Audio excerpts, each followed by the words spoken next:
Come to Uncle Moe's for family fun. It's good, good, good, good, good, good, good. Sounds good. Hello and welcome to Uncle Moe's Family Feedbag, where we look at the dizzying highs, the terrifying lows, and the creamy middles of seasons 1 to 12 with the magic of random episode generation. I'm joined as always by Cal Reader, my good friend here. Cal, how are we doing? I'm doing good, man. How are you? I'm very good, man. We've actually got, I was going to mention it in our previous episode. I actually got talking to another, you won't believe this, another Sheffield-based Simpsons podcast. Oh, They're called the 411 folks, and I had a message through Zach Woods, and he said that he'd sort of help us out along the way. So if you go check out the 411 folks on SoundCloud and Facebook, you can give them a like as well. But yeah, they said they'd go and help us out then. But people, yeah, please go and listen to their podcast. They've got cool little gimmicks like Lisa's Stop It, when Lisa's been a bit over judgmental or a bit overly SJW, they call it out. It's very funny, and you should go and check it out. Yeah, good stuff. And the episode we are reviewing today is Krusty Gets Cancelled. This is from season 4, episode 22, the final episode of season 4. Directed by David Silverman, written by John Swartzwelder. The original air date being May the 13th, 1993. The chalkboard gag: I will not charge admission to the bathroom. And the couch gag being the family steps into a net trap on the way to the couch. Cal, as always, do you remember this very well? What are your initial thoughts to Krusty Gets Cancelled? this is another episode I do remember being shown quite a bit. Mainly about like Luke Perry and how I wasn't. My sister knew who Luke Perry was, but I didn't, because when I started properly watching The Simpsons religiously a lot more, some of the jokes are a bit kind of like, who are these people? I don't know who. Johnny Carson more, because he wasn't really a big guy over here. I understand a lot more now the impact of Johnny Carson and stuff, and the whole his Johnny is a rip on him basically. But it's a good episode. It's a very funny episode where it's not wacky enough for crazy things to happen, crazy shenanigans to happen, and it just being ridiculous. There's obviously a lot of A-lister stars, especially A-listers from, when was this episode first aired? 1993 in May. Yeah, so there's obviously still quite a lot of fresh, quite A-list people, and with, for example, the Chili Peppers being quite an up-and-coming band at the time.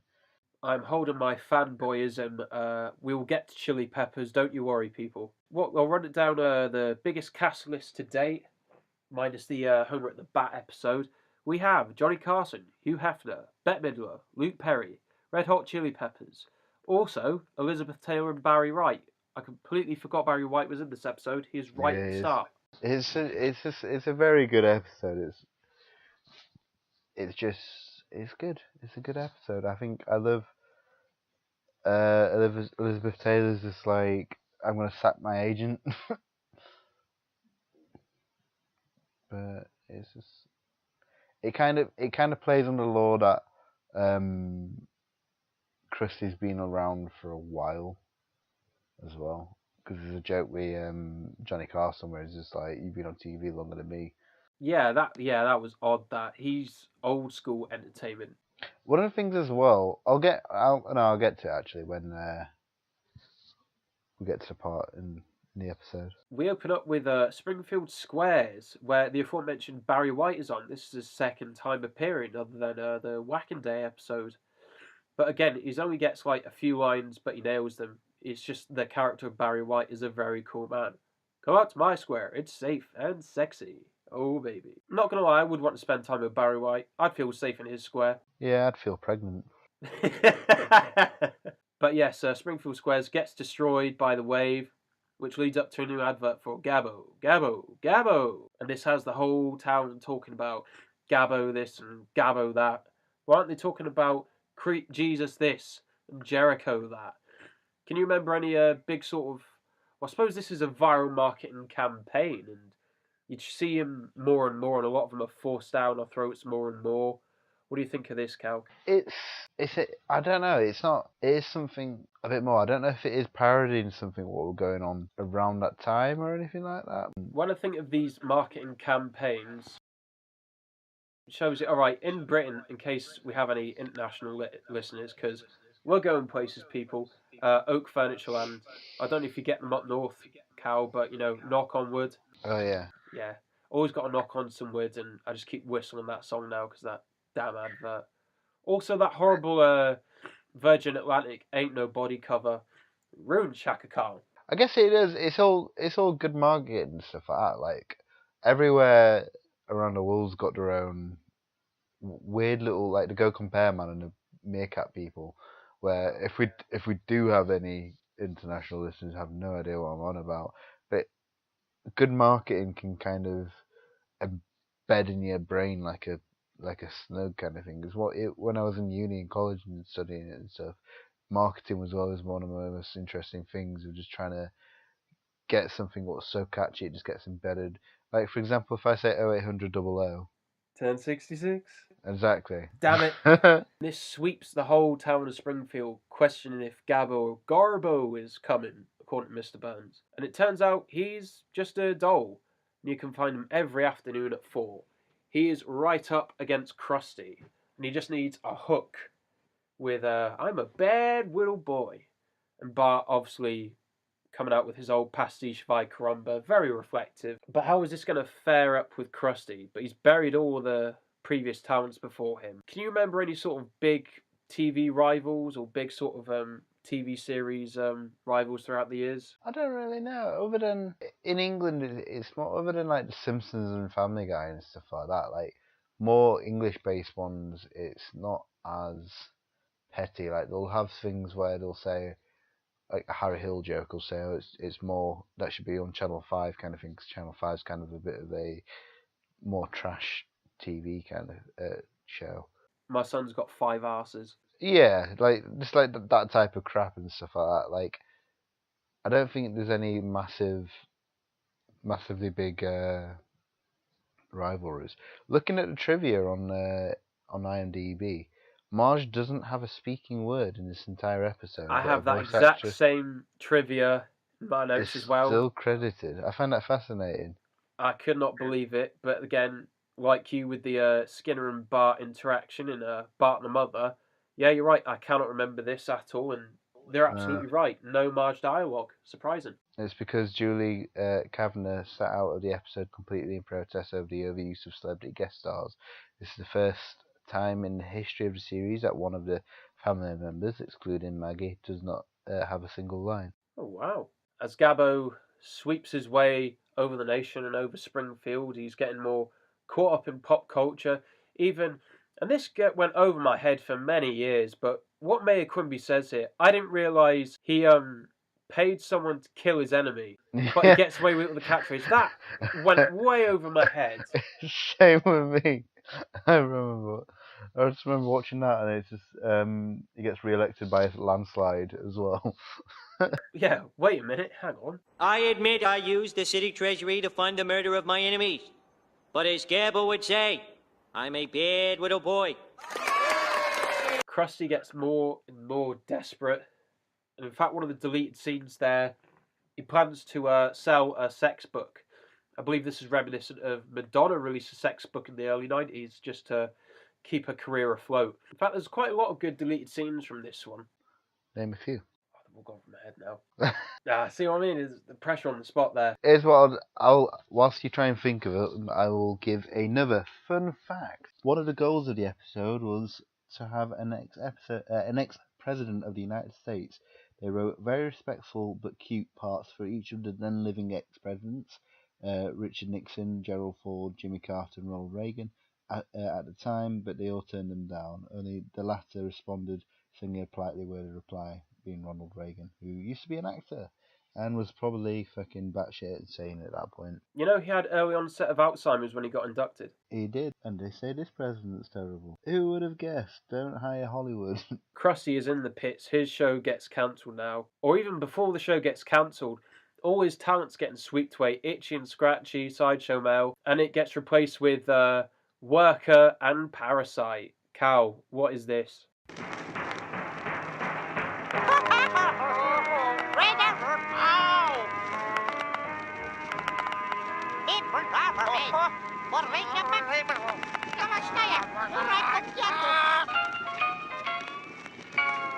What the hell was that? I don't know. I really want to know if it gets like translated, if it is just literally just gibberish where it's going. It sounds like the aliens from Mars Attacks. There has to be some sort of communist vibe to it because it's Oh yeah, definitely. Eastern European, but it's just the jumbleness of the animation and gradually getting more and more angry. And I can't count the amount of times that I've seen that Krusty meme of limp-faced, the fag's just about to fall from his mouth of, what the fuck did I just watch? Now, I guess you must have used that in certain situations. It's a good. It's a perfect reaction. It is just like I have a very very emotive face sometimes, and sometimes I'm not very good at hiding my kind of what the fuck am I looking at face, especially when I'm drunk, and especially if I've got a cigarette, because it's a prop. And I'm an actor, and the world is my stage. My reaction to this is, people don't know I'm a massive wrestling fan, still am to this day, and just, it's a coin toss with what kind of show you're going to get, quality-wise, writing-wise, so that seems to be a constant face with a lot of wrestling fans. Oh, Raw happened tonight. What the hell was that? Krusty is shut down now, he's been cancelled. He's got to try and, get some odd jobs on the side. And this is where we meet our first guest, Johnny Carson. But before I get into him, Cal, which actor did you like the most? Which portrayal did you like the most in this episode? I think the Red Hot Chili Peppers are before that, aren't they? No, they did the most for the concert. The only reason why I mention that is because there's another fun fact. There is a scene in where the Red Hot Chili Peppers and his most having, and each of the members greets him. Flea, the last member, shouts, "Hey Mo!" at the top of his lung. During recording, Flea was not even in the booth at the time, but screamed it so loudly that it was decided to use the take anyway. So he was not even in the recording booth? No. Oh, the lungs on that man. I don't know. I do like Johnny Carson because from what I've watched videos of him, they get his mannerisms really, really good.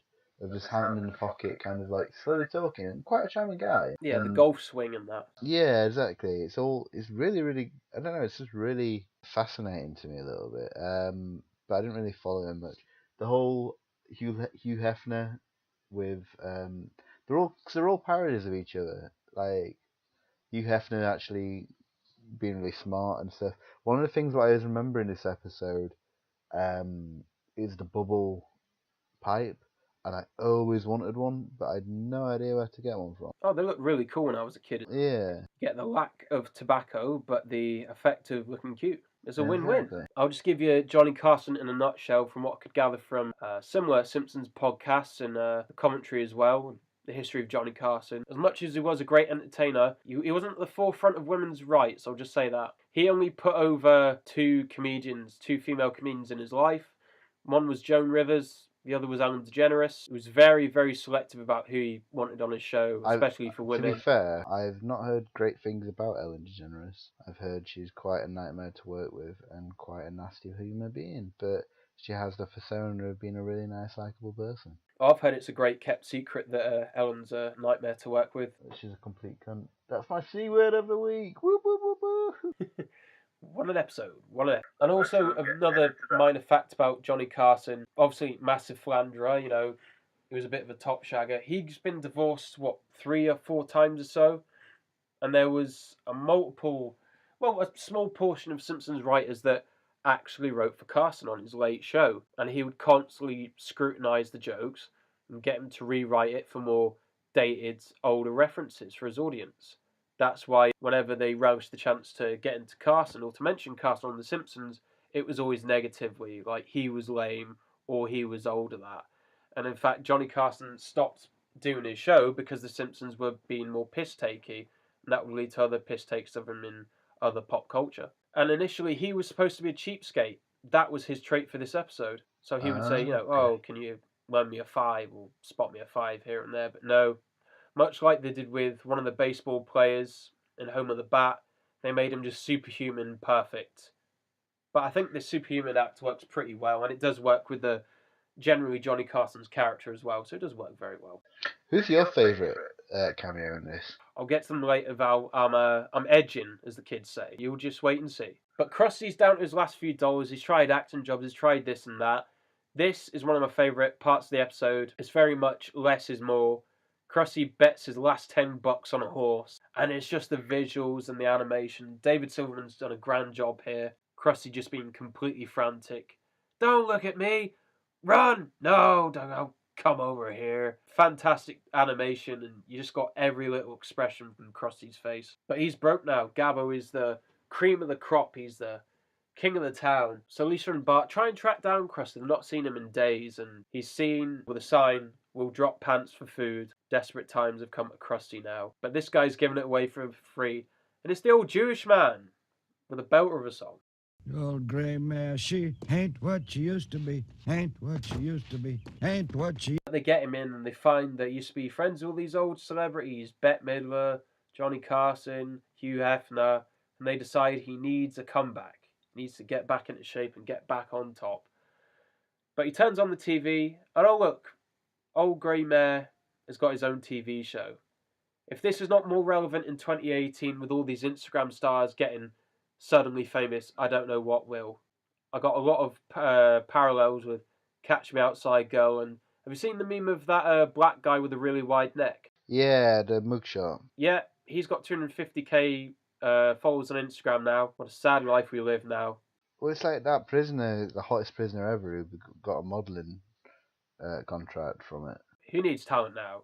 Who needs an actual job when you can just sell fucking fuel and what's that gimmick they always sell over Facebook? Tummy tea. Shit tea. But they come back, and Krusty is a mess. He's been drinking those milkshakes, but not those diet milkshakes. But eventually he works through and he manages to shift his weight. Again, I really enjoyed the animation in this. Him fighting with Homer, or sparring with Homer. And Maggie, Maggie's little face looking really concerned. Switching back over to Pork Products Rose early today. And Homer's not having any of it. Tries to get the old gang back together, Ocean 11 kind of style. He goes to Sideshow Mel first, but he's not having any of it. And we get, it's not the squeaky voiced teen, but it's his voice dealing with his lunch. Again, it's this episode, I feel season 4 is when they've really hit it off. This is peak gold age, even just from this scene. If this wasn't me when I was 16 and my first job, I don't know what was. Oh, come on. You want to waste your life hanging out with a bunch of dorky teenagers? Here's your taco, mister. Whoops, fell in the fryer. I'll get it out. Oh! Oh! Oh! Oh! Sorry, Krusty. I like it here. Mr. Johansson treats me with dignity. Is this clown bothering you, Mel? That's all right, Mr. Johansson. I'll handle it. Here's your taco, sir. I don't want it. But this comes out of my salary. If I had a girlfriend, she'd kill me. I dropped it in the fryer. I'll get it out. Did you have a bad voice like that? Because I was known to be a bit pitchy back in the day. So, my voice is obviously quite deep and quite bassy. My voice broke quite young, because I was around 11 at the time. What the problem with it is, I don't know about yourself, but when I used to speak and stuff, my voice would all of a sudden just drop like that. But then rather than just letting it go and just continuing in what I was saying, what I would do is correct myself. So if we were just having a normal conversation. Oh, no. Which was then obviously a lot more noticeable. Oh, you poor sweet prince. I know. What about yourself? I just got really pitchy between 13 to 15, and it's nothing else to say. It's just humiliating, especially when it's someone you fancy that and you build up the courage, and then it's, oh no, that's gone out the window, and there's me through it as well. Now we get to my favourite guest stars and my favourite band of all time, Cal.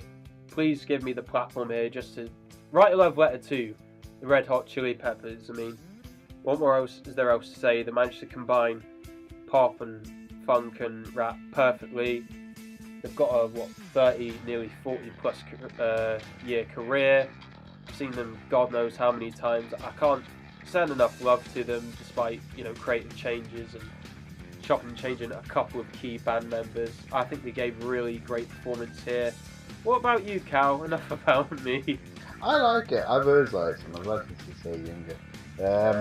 I even like some of the newer stuff as well, which is quite controversial. I don't know, my sister got me into them. I always remember being in a bar in my local town with an ex-girlfriend at the time. We weren't ex at that point, but it was a very kind of mismatched relationship where we used to snap all the time. And karaoke was being sung, and somebody was singing like, hey, Caroline, sweet Caroline, do do do, and like really badly singing it, and we were just getting really pissed off and just getting a bit snappy with each other or whatever. And then somebody sung Snow by Red Hot Chili Peppers, and it was really good, and it kind of shut everyone up, and people started singing along. Oh, that's what I love to hear. The Chili Peppers arrive at Moe's. They've been swindled. Apparently the place holds 30,000 people. And it is true, according to Moe, they hold 30,000 there last night. And they need to play. The audience is getting restless. And it's just Barney. Hey, Chili Willies! But Mark manages to rescue them by a very simplistic method. I mean, you talk about Homer's sort of elastic stupidity. Hey Mo, look over there. To be fair, it worked. They did come out. But then Homer's got to pay to enjoy just looking at the wall with Moe. Bart and Lisa end up managing to track down Bette Midler. Again, I thought this was another great trait they put on Bette Midler. Again, similar to Johnny Carson with the Superhuman, but a bit more nuanced. She's very environmentally friendly, and she's got the action hero build to her. This is another thing as well, they do sex her up a little bit. Yeah, especially near the end. Well, she is a sort of a cabaret old school singer as well, so she's used to be looking extravagant, and I guess it was right for the animators to draw her in a sort of bountiful way, in a sort of essential way. What did you think of Bette Midler, Xena Warrior Princess, in that introduction scene? That bit I always remember. I've always remembered it since when I was younger. Just a can and chasing after him, just throwing a can and making crash off the mountain. It's like, I'll get you, Bette Midler. And then it comes to Krusty's big performance. Do you know what this is briefly parodying? It's Sinatra. Yes, the actual comeback show itself is based on Sinatra, and he also sung Send in the Clowns. But you know the big letters that light up? No, I don't. Elvis's 68 comeback special. I know that. I actually know that fact from Granny, because when I first watched it, I watched it with her, and she was like, "Oh, that's just like Elvis." And to me, oh, who is this Elvis man? If anyone can watch Elvis's 68 comeback special, it is a great show. It's before he got poisoned by Colonel Parker and all that, and it's got my favourite song, "If I Can Dream." He finishes at the end. Great performance. Highly recommend it. It's before he went to Vegas and had a penchant for cheeseburgers and drugs. They get on with the show, and they kick off with Johnny there. But he's not kicking off with some magic or a couple of jokes.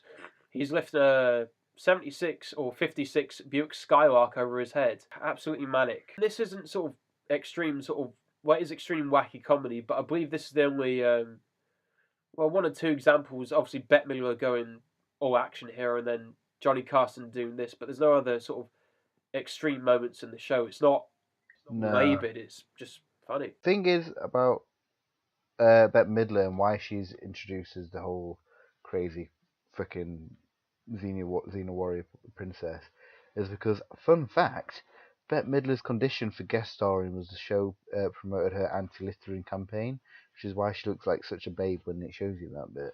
Oh, right. I genuinely didn't know that. She sings You Are the Wind Beneath My Wings with Krusty. And again, Krusty butchering it as always. That's one of my dad's favourite moments as well. Just him singing out of nowhere. But Krusty shows a success. He's killed off Gabbo and they're busy celebrating in Moe's Tavern. And this is where I think this actually might be my line of the show or moment of the show. Just the venom and the ferocity that Flea comes in. I feel in his head he was like, oh, we've not got much more dialogue. Oh, okay, that's a fleeting moment. Oh, no, we've got one more bit. Right, I'm going to give it my fucking all. What's up, Mo? Hey, So one thing you kind of didn't mention, you didn't mention much about Luke Perry being a half brother of Krusty the Clown. Him basically almost killing him off by shooting him in a rocket what goes out of the window and then through the Quickie Mart, which has a little acid and a lemon shower thing, and then it lands in a nice big old factory of pillows, which then gets demolished. This was perfect escalation, like because you got bit to bit to bit, then the rest, and then just the slam cut outside, and I think even what makes it for me is the continuous ah. I'll put in a bit here.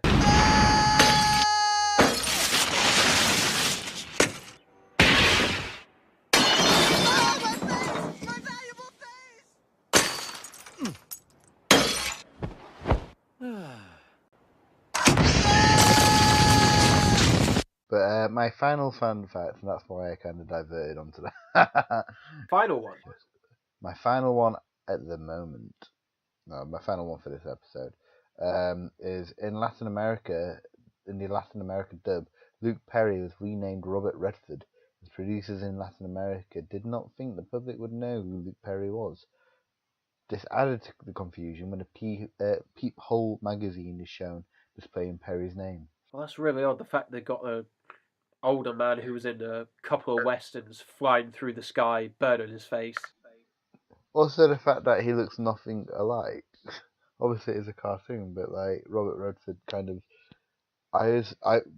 Before Trump was a president, I used to see pictures of Robert Redford, and I thought they looked very similar. Look on his IMDb, right? I'll send it here. Do you not think he looks like Trump's more handsome brother? Oh wow, he does. I think it's just his hair looks a bit too fake. He is a hunky Trump, I'll give him that. The show's gone well for Krusty. He's not going to spoil his earnings this time, apart from on a lovely ruby-studded clown nose. Oh my god, I'm broke! It finishes with Krusty getting toasted as possibly the greatest entertainer in the world, apart from Johnny Carson, who of course is tap dancing, playing the accordion, and bouncing Jasper and Abe on his head, who are absolutely clueless, thinking this is the bus to the metro. And that's how we end the episode. And I actually like this episode, Cal, as much as people might gasp in shock horror. I thought this was a fitting end, and it made sense as well. There was no final cut-off or just rambling end or short change end. This was a perfect end, I feel, to this episode. Yeah, I think so as well. I think it's definitely, because I think the episode, as you were saying before, is the baseball one where it had a lot of guests. The thing is with that one is, especially over here, it's not as marketable really with the amount of guests. Because baseball's not really a thing over here. But the fact that obviously we're talking almost 20, longer than 20 years, almost pushing 30 years since that episode at first aired. Yet we still know a bunch of the people who guest starred in it. It kind of shows how timeless it truly is. And they don't get... Well, they got the celebrities to have as many as they could for the baseball one, but they gave them traits, makes them funny, it makes them more relatable. Yeah, so, exactly. Because of that, I'm going to give this episode, first time ever, 5 out of 5, air quotes, diet milkshakes. I've got to agree with you, if I'm honest. I know my average at the moment's been 3 out of various different rating systems. This one I'm going to give it 5 screaming fleas out of 5. Can you do the screaming flea out of a 5? That's what I wanted to hear. But yeah, I thought it was a very good episode. It was a very strong episode. It's kind of when The Simpsons started hitting towards their peak a little bit.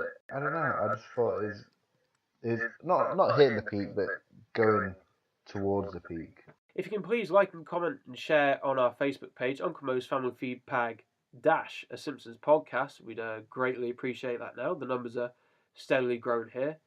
So now I will hit the random episode generator button and we'll see what comes forthwith.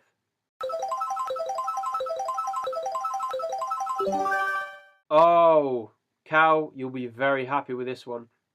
Okay.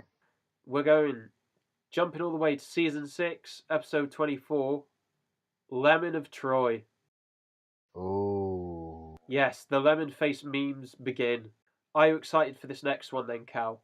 I am. It is a very good episode. I was thinking about watching it the other day actually, so it's quite useful. You'll get the great opportunity, as will you two listeners, when we're back next week with another Uncle Mo's Family Feedbag. Take care. Come to Uncle Mo's for family fun. It's good, good, good, good, good, good, good. Sounds good.